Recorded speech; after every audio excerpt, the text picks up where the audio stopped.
What is good? Osiris here, stuck in the middle. Thanks for joining. Farron Cousins tweeted, "My wife may end up getting fired from her teaching job as a special education teacher in Florida because a parent has accused her of teaching critical race theory. I'm trying to keep it together, but my blood is boiling. Don't want to see anybody get fired, especially if, when you read his tweets a little bit more, it looked like there might have been a misunderstanding about what she had done or what she hadn't done." But my reply to that is big picture. This is the moment when you realize a culture war goes both ways. If we don't work together and figure a way out of this, there's going to be a lot more firing. Like, did you care, Mr. Cousins? Did you care when people were fired from their jobs just recently in New York City? While everything is being loosened up all over the country as far as restrictions, not everything, but we're getting to a much looser place, still doing a political purge of their enemies. And when I say politics, I'm not talking about Republican, Democrat. Those who obey and those don't. If you don't obey, you get purged. People are going to localize. They're going to be in areas like Florida, and you're going to see things go the other way. That brings us to the article, the headliner, New York Times, Red COVID and Update. The partisan gap in COVID deaths is still growing, but more slowly. Shouldn't that be something we're happy about? It wasn't celebrated in the article. What explains the vaccine skepticism in Ocean County? Politics. This is what was written in the article. Above all, it was politics. The county is heavily Republican. Donald Trump won it by almost 30%. So what he's saying here is that these are Republicans who supported Donald because Donald Trump won it, and they didn't want to get that thing, so they died. That's what he's saying. And he's labeling this as red COVID, as if COVID doesn't affect blue people too, as if no blue or middle or independent died of COVID either. When you look at the promoters of this thing, the biggest and best promoters of this vaccine, you can look at Dr. Fauci, you can look at Dr. Rochelle Walensky, or you can look at Donald Trump, actually. So this doesn't make any sense. Now, I know Donald Trump has been silent on that part of it, but he's never come out and said he changed his mind on it. He just hasn't been talking about it as much because the people who support him, they want to hear him talk about something else, not red COVID, not this. And this article isn't coming from a place of love. You know, I would have given this article credit if Leonhardt had come, who was the writer of this article, if he would have came from a standpoint of, let's reach across to do you know any Trump supporters? Do you have any Republican friends? Do you know anyone? Reach across the aisle, have a conversation with them. Don't make anybody do anything, but especially if they're in a more vulnerable group, just make sure that they fleshed out if you care about them or you care about your fellow citizen, just make sure they fleshed out the pros and cons of this thing. No. This article is to do more than that, and do the opposite of that. It's to demean them, to other them. The large number of unvaccinated residents in Ocean County has led to a horrific amount of COVID illness and death. Nearly 1 out of 200 residents have died from the virus.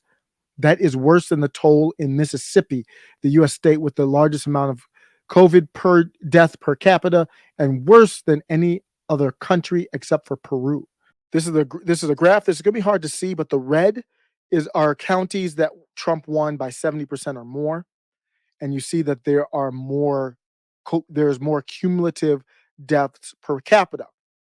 Now, this is not proof of anything. This article never addressed that. There could be multiple reasons for this, and some of them having nothing to do with politics. But the point of the article was to make this about politics. I tweeted the New York Times is using genocidal language, red COVID. We are in the middle of a civil war. There aren't many guns being fired. There are some. But this is a civil war of information. We're literally calling each other the worst things under the sun. Racist is probably one of the nicest things that people are calling each other right now who are active politically. We're in the middle of an informational civil war. Somebody replied to me, Sharon said, Did you read the article? Because it doesn't seem like you did. Well, it's Twitter, so I just wrote a quick tweet. If you have a question, Sharon, you can just ask. The article took probably 2 minutes to read. It's very short. Did you read the article?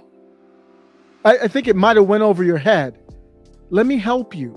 It's not normal to shame people of a certain ideology who died based on a virus they had nothing to do with creating. That's not normal, Sharon. I know things like this have become normalized, but it's not normal. That's not normal behavior. And I don't care if it's one side doing it to the other or which way. Demonizing people and blaming people after their deaths when you show no care in the world for where this thing started, how it started, and holding those people accountable, that's not normal. That's very, very bad for society. This red COVID article from New York Times represents stages 1, 4, and 6 of potential genocide. Stages of genocide: 1, classification, people are divided into us and them. 4, dehumanization, people equated with animals, vermin. The name of the article was Red COVID, equating people with disease.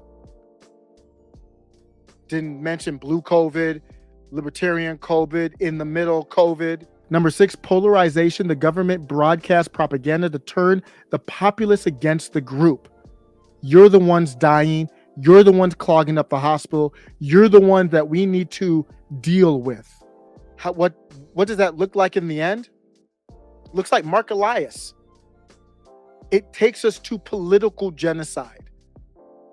Mark Elias stated, one way or another, we cannot allow our government to be run by people who have violated their oaths of office and engaged in insurrection against the United States. Not acting to prevent this would itself be a violation of the Constitution. What Mark Elias is trying to do, he of Black Lives Matter representation fame recently, now he is the lawyer for the shady corruption that we allegedly are seeing from the Black Lives Matter global network. And of course, he's connected to Hillary Clinton and the Steele dossier. How did I get here from red COVID? Because that's where red COVID takes us. You demonize people. You specifically name out Trump. You didn't even just say Republicans. And then that makes it easier for people to stomach, you know what? Yeah, those are the ones that are at the school board meetings. Those are the ones at J6, even if you didn't do anything wrong at J6. Those are the ones who are racist. Those are the ones who are hurting our economy. Those are the ones who support alleged racist voting laws, which is a lie. So you put all that together with this red COVID and everything else, what it stems to is an attempt to taint the midterms and to politically eliminate anyone who associates with that group. Is that clear, Sharon? Let me know what you think. Take care.